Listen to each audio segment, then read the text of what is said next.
Good afternoon, Quasar Markets Live. Jim Iorio. This is a wacky, wild, crazy Friday. Dow is up over 700 points. Now it's down about 200. Let's unscrew people's heads all back on, man. What's going on, Jim, in this market?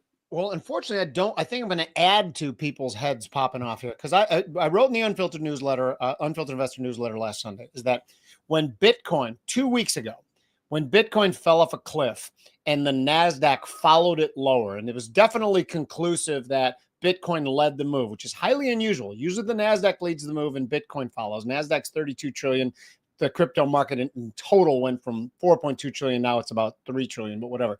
So that to me signaled that people were worried and that perhaps the AI trade was stretched. Now, to put that part in perspective, is that we were at the highs in the NASDAQ, 16% over the 200-day moving average. That's a long way. The last time that happened was in July of 2024.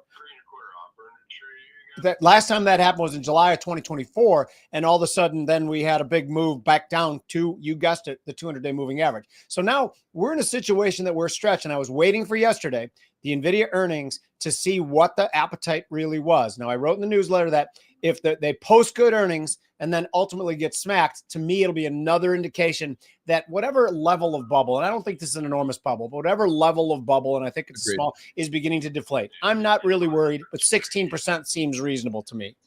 Okay, so a few weeks ago when I was screaming the bubble was here, hey, get out, people kind of looked at both of you and me and laughed at us and said, no, we're going higher, higher, higher. Now it's like, hey, the bubble burst. Why are they not getting back in? Are they scared the other way now, right?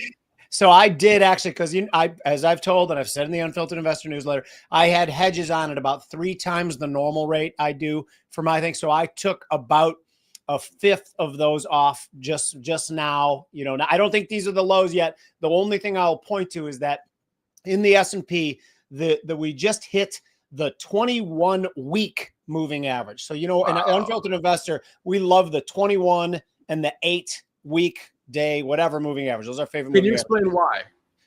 Just because they work and they test out better. I love that question, by the way. Yeah, there is no reason other than back testing for decades proves that they have more of an important role than others do.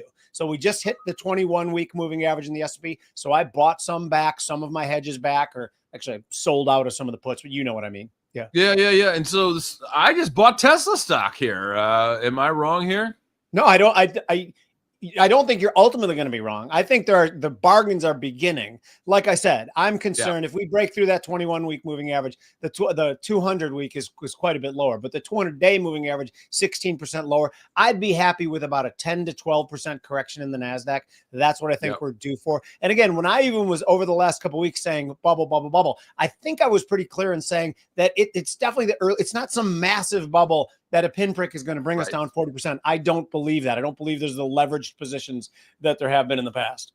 Yeah, and I called on Schwab. I said 12%. When Nicole asked me, I think 12% is the number. And here we are. But I have to ask, Jim, you and I have been doing this for so long. Who the hell is selling? Well, I think the AI bubble in the last year, I call it a bubble casually, and I don't mean to, I'm sorry, but I think it started to attract weaker hands and people just thinking that there was no risk in this trade. AI is the answer. And by the way, I'll add something too. When the internet bubble burst, those stocks that were the most bid up lost about 80% of their value. Some of them were even gone, but what was left was the actual technology. We still had the internet, and we're still going to have AI. AI is a very, very important and very disruptive technology. One thing I will add too is that when AI was first started, it was like, who makes the chips? Who builds the infrastructure? But now you're going to have to start thinking about who uses AI to make their company more productive and more efficient. And it might not be technology companies. It might be the Walmarts or the Deeres or agriculture companies that are going to be able to be the big second-tier beneficiaries of AI.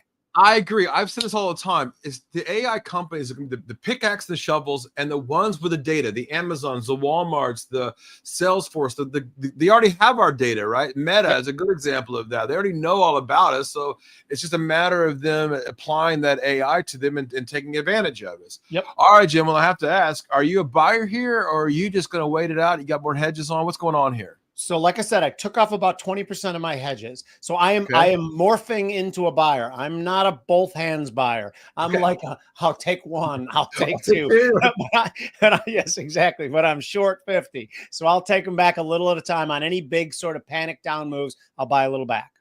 Yeah, and for those of you who don't know what Jim and I were just doing, there was the hands on the floor, which we both probably miss a lot. All right, Jim, I'm going to ask you one last question. I'll let you go. I know you got a lot going on, including a basketball thing. All right. So is this the panic time between Thanksgiving and the holidays? Will we have a good holidays, or will it be? I mean, I'm already seeing Amazon with massive sales. I'm already going crazy buying clothes and name brand clothes. I don't buy unnamed brand. I buy name brand stuff. It looks like the sales are good, big. Could be a good Christmas or a bad Christmas. So this is the paradoxical part, because I think the economy is doing okay, with the one exception is I do think there has been a sizable wealth effect from the rally of assets over the last 2 years. And I think the top 30% of the asset holders were spending money like drunken sailors. I think they'll continue to do that. I don't think a 10 to 15% break in the NASDAQ is going to derail that. So I think from an economic standpoint, I think everything seems to be fine. I thought it was going to be late Q1 or Q2, where really the different sort of administration policies would start to filter in a positive way. But hopefully we're seeing that come a little bit early. We saw some okay numbers today. Granted, they're the BLS numbers, which historically are not very accurate. Yep, and I am going to do it right now, everybody. Please, please, please, please, please, please, please, please.